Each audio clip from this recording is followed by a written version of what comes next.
দেখাইতেছি, আপনারা একবার প্রথম থেকেই দেখেন। এখানে আমরা যখন পাওয়ারপয়েন্ট প্রেজেন্টেশন সফটওয়্যার ওপেন করলাম, হ্যাঁ, এখানে আপনি একটা জিনিস দেখেন, এটা হলো আপনার ক্লিক টু অ্যাড টাইটেল। কি বলেন তো? Click to add title. আর ক্লিক টু এটা কি সাবটাইটেল না? এখন আপনি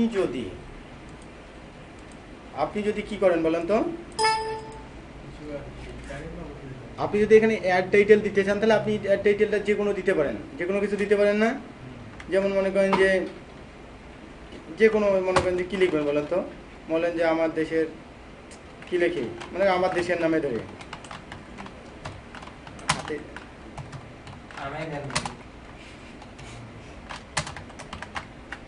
অব্রত ইয়েতে লিখতেছি তো, তাহলে আপনার এইটা আমার দেশের নাম, এইটা আপনার টাইটেল না?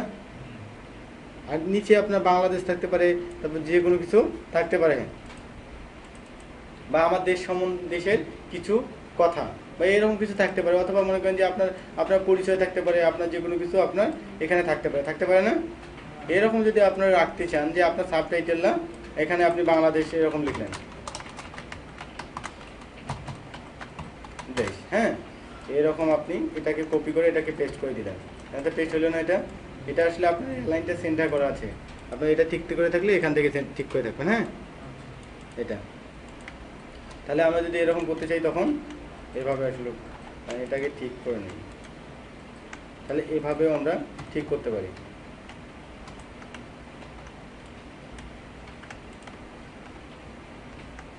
তাহলে এটা আপনার কি সাবটাইটেল হলো না? এটা তাহলে আপনাদের সাবটাইটেল। এখন আপনি চাইতেছেন যে কি, আপনি চাইতেছেন যে আপনি এখানে একটা ডিজাইন দিবেন, তারপরে একটা অ্যানিমেশন দিবেন, এরকম আপনি অনেক কিছু দিতে চাইতেছেন। আসলে তখন কিভাবে দিবেন? আপনি যখন ডিজাইনটা দিবেন তখন এখান থেকে ডিজাইন দিবেন, হ্যাঁ, ডিজাইনটা আপনি এখান থেকে যে কোনো একটা এরকম একটা ডিজাইন দেন, এটা ডিজাইন দিলেন না? অথবা আপনি এরকম একটা ডিজাইন দেন, অথবা এরকম দেন, যে কোনো একটা ডিজাইন দিতে পারেন আপনারা। এখন ডিজাইনটা তো আপনার মন মতো আপনি যেরকম দিলেন, এখন ইচ্ছা করলে আপনি ডিজাইন দিতেও পারেন, ডিজাইন নিজে করতে পারেন। আমরা এর পরের দিন যে স্লাইডটা তৈরি করব, আমরা নিজে ডিজাইন তৈরি করবো। আপনি যদি চান যে আপনি এদিক দিয়ে একটা কোনা দিয়ে একটা দাগ দিবেন, দেওয়া যাবে না? তো ওটা একটা ডিজাইন হবে না? অথবা একটা আঁকা বাঁকা লাইন দিলেন, ওটা একটা ডিজাইন হলো না? ডিজাইনটা আপনি নিজে তৈরি করবেন। কারণ এখন আপনার ডিজাইন কেউ না কিনতে পারে, মনে করেন যে এখন পাওয়ার পয়েন্ট আপনি তৈরি করতে ভালো করে শিখতেছেন, এখন আপনি তৈরি করলে কিন্তু নিবে না কেউ। কিন্তু একজন প্রফেশনাল যখন আসলে আপনাকে কেউ চেনে যে আপনি কাজ পারেন, একদিন করে নিল আপনার কাছে, যে কোনো একজন শিক্ষক, তাহলে উনি আপনার কাছে কাজ করে নিবে না নিয়মিত? উনি কিন্তু আপনার ছাড়া আর কেউ কিছু বুঝবে না। এখন আপনি যেটাই করে দিবেন, আপনি যদি বানান ভুলও করে দেন তাহলে ওটাই ঠিক। বুঝতে পারছেন আমার কথা? আসলে ডিজাইনগুলো আসলে এভাবেই হয়ে থাকে।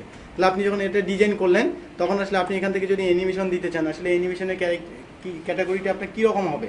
এখন আপনি মনে করেন যে এখান থেকে এটা দিতে পারেন। এটা জাস্ট আপনার প্রেজেন্টেশনটা রেডি হওয়ার সময় আপনাকে এভাবে দেখাবে, এটা ভেরি ফাস্ট আছে, এটা আপনি স্লো করে দেন, ঠিক আছে? আর এখান থেকে এরকম যখন হইলো তখন আপনি এখান থেকে কাস্টম ইফেক্ট থেকে আসলে ইফেক্ট দিতে পারেন। দেখেন আমি যখন একটা কাস্টম অ্যানিমেশনে গেলাম তখন অ্যাড ইফেক্টের ঘরটা কিন্তু হাইড অবস্থায় আছে না? এখন আপনি যদি চান যে আমার এই ঘরটা হাইড হয়ে আছে কেন, আপনি কোশ্চেন করতে পারেন। কারণ আমি বলবো যে এখানে আপনার যে কোনো বক্সকে মানে টাইটেল অথবা সাবটাইটেলকে সিলেক্ট করা নাই, সেজন্য আপনার এখানে ওটাকে হাইড দেখা যাইতেছে। এখন আমি যখন মানে সিলেক্ট করলাম তখন শো করতেছে না? এখন যেহেতু শো করতেছে, আপনি এখানে ক্লিক করেন, ক্লিক করার পর এখানে এই তিনটে অপশন আছে না? এটা আপনি মডিফিকেশন এটা পরে ব্যবহার করবেন। এটা আসলে ওই প্রথমে উনি আপ ডাউন লেফট, এটা আসলে আপনি ডিজাইনের ক্যাটাগরিটা আপনি আসলে পাওয়ার পয়েন্টের যে ইয়েটা করলেন সেটা আসলে কীভাবে করবেন এটা আপনারা এখন করবেন না। এখন এটা চাইলেও আপনারা করতে পারেন, এই চারটা দিয়েই কিন্তু আপনারা ইফেক্ট দিতে পারবেন। আপনারা এই চারটার ভিতরে কিন্তু অনেকগুলো ইফেক্ট আছে, অসংখ্য ইফেক্ট। এখন আপনি 2010 যদি যান অথবা 13 যদি যান তাহলে কিন্তু ওখানে আরও বেশি ইফেক্ট থাকবে। এখন আপনি যদি এখানে ক্লিক করেন, ঠিক এখানে ক্লিক করলেন, তাহলে আপনার ডিজাইনটা এভাবে গেল না? এটা আপনার মিডিয়াম আছে, এটা আপনি স্লো করে দিতে পারেন, তাহলে ডিজাইনটা আপনার সুন্দর দেখা যাবে না? এখন এটাতে আপনি একটাই ইফেক্ট দিলেন, আপনি চাইলে 5-6টাও দিতে পারেন, 10টাও দিতে পারেন, 20টাও দিতে পারেন, এটা আপনার ইচ্ছা। এখন আপনার আবার ইফেক্টে গেলেন, ইফেক্টে যাওয়ার পর এখানে গেলেন, এখানে যাওয়ার পর আপনি এখান থেকে যে কোনো এখানে মোর ইফেক্টে যান, এখানে অনেক ইফেক্ট শো করতেছে না? একটা মোর ইফেক্টে গেলে অনেক ইফেক্ট শো করতেছে না? এখান থেকে তাহলে আপনার মোর ইফেক্টে যাওয়ার পর আপনার ইচ্ছা মতো আপনি ইফেক্ট দিতে পারেন। বুঝতে পারছেন আমার কথা? এখানে আপনি যদি আসলে ইফেক্টটা আপনার মন মতো দেন, এটাই দিলেন, দেখেন তো এটা এভাবে গেল না, অথবা এটা দেন, তা আপনি এভাবে ওকে করে দেন, তাহলে আপনার ইফেক্টটা তৈরি হলো না। এখন আপনি যদি আসলে যে কাজগুলো করলেন এটা আপনি দেখবেন না, প্রুফ কপি দেখবেন না। এখন যে কাজগুলো করলেন এর প্রুফ কপি যদি আপনারা দেখতে চান, সেজন্য আপনারা এখানে ক্লিক করবেন, এই যে এখানে ক্লিক করবেন স্লাইড শো, সহজ বুদ্ধি। আমি এখানে দেখাইলাম কেন, এইটা দেখলে আপনাদের অথবা প্রিভিউ করে দেখতে পারেন, আপনারা প্রিভিউ করেও দেখতে পারেন যে আমার ডিজাইনটা আসলে কীভাবে হলো। এভাবে আসবে না আপনার ডিজাইনটা, দেখেন এখানে অটোমেটিক আপনার জাস্ট এটা প্রিভিউ করলেন। আর যখন আপনি কাউকে দেখাবেন তখন হয় এখানে ক্লিক করবে, এখান থেকে দেখবেন যে আপনার স্লাইডটা সম্পূর্ণটা কেমন হলো। তাও এটা ওয়ান মাউস ক্লিক করা আছে বিধায় আপনি যে কোনো ইন্টার অথবা মাউসের রাইট বাটনে ক্লিক করবেন। বুঝতে পেরেছেন? আজকে এতটুকুই। আপনারা ভালো থাকেন, সুস্থ থাকেন।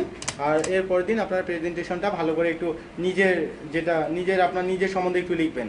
লেখার পর আপনারা কমপক্ষে 5টা স্লাইড রেডি করবেন। কয়টা রেডি করবেন বলেন তো? আর এই 5টা স্লাইড আমি আপনাদের কাছে দেখতে চাই। আর আপনারা ক্লাসে একটু কি আসবেন বলেন তো? একটু তাড়াতাড়ি আসবেন, 10টার মধ্যে আসবেন। বুঝতে পেরেছেন আমার কথা? কারণ আপনারা যদি তাড়াতাড়ি আসেন সেক্ষেত্রে